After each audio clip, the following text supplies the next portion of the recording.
Subscribe कीजिए हमारे channel नूर रज़ा को और बेल आइकन को प्रेस कीजिए जिससे आपको हमारी न्यू वीडियो की नोटिफिकेशन मिलती रहे। एक मंजिल ऐसी आती है, मैंने अपने कायद अपने अमीर से ये बात उन्होंने मुझे बतौर नसीहत कहा था, मैंने सुनी है। हजरत ने फरमाया था कि बड़ी बड़ी मेहनत मुशक्कत और मुसीबतें जिस इंसान को मिशन से नहीं रोकती, बड़ी बड़ी मेहनतें और मुशक्कतें और तकलीफें जिस इंसान को अपने मिशन से नहीं रोकती, अगर उसके रास्ते में राहत, पैसे और आसाइश बिखेर दी जाए, नेमतें बिखेर दी जाए, तो जो इंसान मुसीबतों से मिशन से नहीं रुकता वो ऐश और इशरत की लालच में अपने मिशन से रुक जाता है।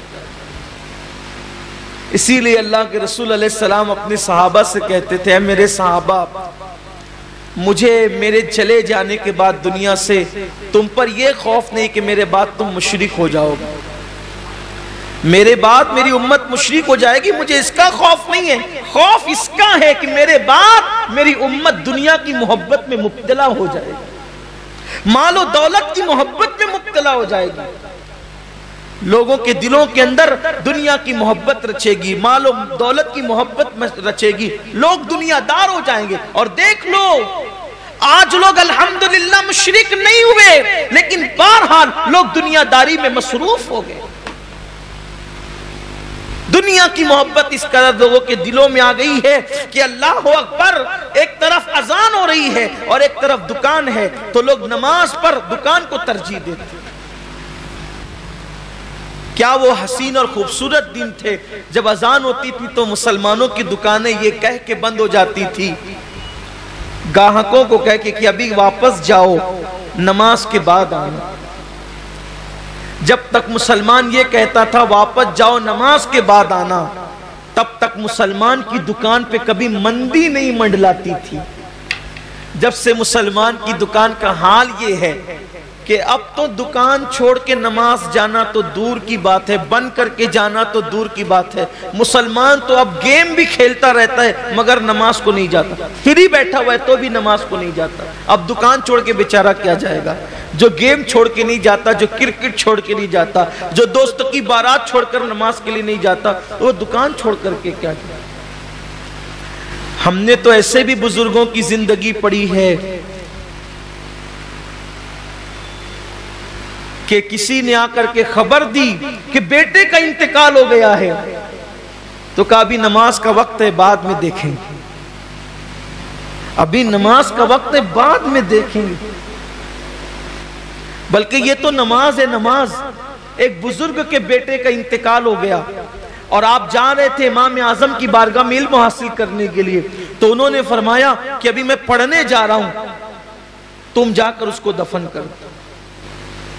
ये भी बुजुर्गों की जिंदगी में उन्होंने इल्म दीन को इतनी अहमियत दी, उन्होंने नमाजों को इतनी अहमियत दी। यहाँ तो हाल यह कि अहमियत दीन को है ही, दुनिया ही दुनिया, दुनिया ही दुनिया, दुनिया ही दुनिया।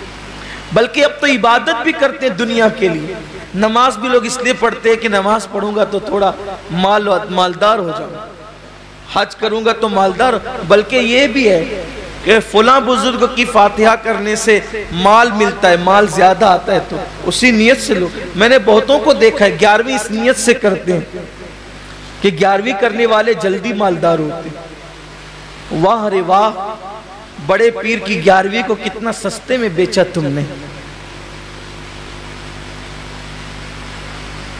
लोग मुजद्दिद अल्फसानी के यहां इसलिए जाते, बल्कि हजरत मुजद्दिद साहब के यहाँ वो भी जाते हैं जो और जगह के लिए मना करते हैं, इसलिए कि मुजद्दिद साहब के मज़ार की खुसूसियत ये, जो वहाँ हाजिरी देता है वो मालदार हो जाता है। उस मज़ार की दो खुसूसियत है, मुजद्दिद अल्फसानी के मज़ार की दो खुसूसियत है। आम इंसान जाता है तो मालदार हो जाता है, हाफिज़े कुरान अगर वहाँ जाकर एक बार कुरान पढ़ ले, सारी जिंदगी फिर वो कभी कुरान नहीं भूल सकता। मुजद्दिद साहब की मज़ार की फजीलत ये, इसीलिए बड़े बड़े बिदतियों को वहां पर कुरान पढ़ते देखा गया। 8-8 दिन के लिए आते हैं, 5-5 दिन के लिए आते हैं, पूरा सुनाते हैं। हम कहते हैं नादान, गुलाम की फजीलत तो मान ली, जिसने वहां से नेमतें पाई उसको क्यों नहीं मानता? बात ये है। اس کو کیوں نہیں؟ لیکن میں یہ کہنا چاہتا ہوں 11ویں کی عظمت اپنی جگہ. لوگ ہر مہینہ غریب نواز کے یہاں جاتے ہیں. یہ غریب نواز نوازتے بہت جلدی ہیں. ہر چھٹی جاؤ تو بہت جلدی مال آتا ہے. میں کہتا ہوں جاؤ، ہر چھٹی نہیں بلکہ بار بار جاؤ، انگنت بار جاؤ، مگر نیتوں کا قبلہ درست کر لو. ارے جو مال کے لیے جا رہے ہو مال ختم ہو جائے گا، کبھی اس لیے بھی تو جاؤ. یا غریب نواز مال تو بہت دیا ہے، اب ذرا اللہ سے بھی ملا دے. جس نے بختیار کو قطب الدین بنایا ہے وہ ہمیں بھی تو کچھ بنا سکتا ہے.